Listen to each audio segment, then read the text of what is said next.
गेली 15 वर्ष मी सामाजिक चळवळीमध्ये सक्रिय आहे। मागच्या 3 वर्षांपासून शिवसेनेची कार्यकर्ती या निमित्ताने अत्यंत ताकदीने वेगवेगळ्या प्रश्नांवर माझी भूमिका मांडते। मागच्या वर्षी नागपूरच्या हिवाळी अधिवेशनामध्ये सोमनाथ सूर्यवंशी प्रकरणाशी संबंधित असणाऱ्या पोलीस अधिकाऱ्यांवर निलंबनाची कारवाई व्हावी म्हणून मी पत्रकार परिषद घ्यायला गेले होते।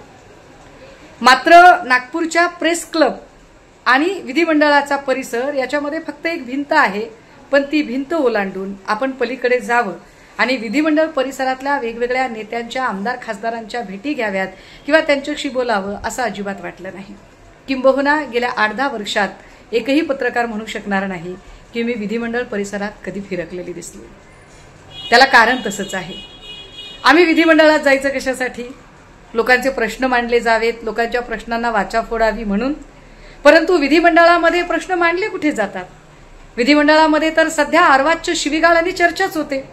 विरोधकांनी एखाद्या प्रश्नाचं उत्तर मागितलं की शंभूराज देसाई सारखा माणूस आईबाईवरून अत्यंत गलिच्छ पद्धतीने शिवीगाळ करतो, तर भाजपच्या बायका पायाला 56 बांधण्याची अर्वाच्य आणि अश्लील भाषा करतात। आज तर कहर झाला। विधिमंडळाची सगळी मान मर्यादा, एकेकाळी जे विधिमंडळ अत्यंत सुसंस्कृत आणि अभ्यासू नेत्यांच्या भाषणांनी समृद्ध झालेलं होतं, त्या विधिमंडळाच्या परिसरामध्ये चक्क गुंड हाणामारी करतात। म्हणजे बाहेर रस्त्यावर जशी 2 गटात हाणामारी असते तशी विधिमंडळामधली हाणामारी। काय वाटते? रस्त्यावरच्या हाणामारीमध्ये तक्रार नोंदवताना हा सत्ताधाऱ्याचा की विरोधकाचा अशी वाट बघणारे आणि त्याची जास्त चौकशी करणारे हिनदिन हतबल झालेले पोलीस अधिकारी जर त्यांनी तिथेच कारवाई केली असती तर कदाचित विधिमंडळामध्ये राडा होण्यापर्यंतची नौबत आली नसती। देवेंद्रजी, तुमच्या आशीर्वादाने आज विधिमंडळाच्या परिसरातली हाणामारीने महाराष्ट्राची राजकीय संस्कृती रसातळाला गेलेली आहे याच्यावर शिक्कामोर्तब झालं। देवेंद्रजी, तुमचं मनपूर्वक अभिनंदन।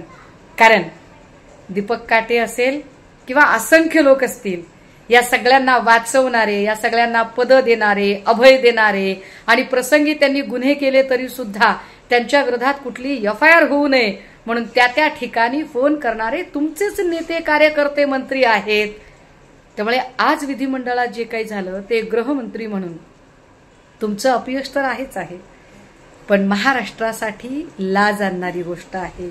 आज महाराष्ट्राची मान शर्मेनं खाली गेली की आमच्या करातनं जे पैसे आम्ही भरतो आणि ज्या पैशांवर तुमचं अधिवेशन चालतं त्या अधिवेशनात लोकांचे प्रश्न नाही, शिवीगाळ आणि मारहाण चालते।